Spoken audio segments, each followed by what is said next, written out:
وہ سوتا ہی رہتا ہے، تم پڑھتے ہی رہتے ہو، میں کھیلتا ہی رہتا ہوں، وہ ہنستا ہی رہتا ہے۔ ان جملوں کو غور سے دیکھو۔ ایسے جملے ہم اپنے ڈے ٹو ڈے لائف یعنی روزمرہ زندگی میں روز بولتے یا سنتے ہیں۔ ایسے جملے ہمیں روز بولنے یا سننے کو ضرور ملتے ہیں اپنے ڈے ٹو ڈے لائف میں۔ ان جملوں کے لیے انگلش کا یہ سٹرکچر یوز ہوتا ہے سبجیکٹ پلس کیپ یا keeps. Keep I we you they plural name کے ساتھ یوز ہوتا ہے۔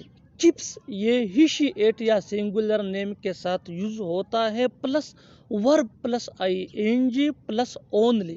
آگے ڈیٹیل سے سمجھاتا ہوں مثالوں سے۔ Here are some example for better understanding. وہ سوتا ہی رہتا ہے، he keeps sleeping only, he keep sleeping only. تم پڑھتے ہی رہتے ہو، you keep studying only, you keep studying only.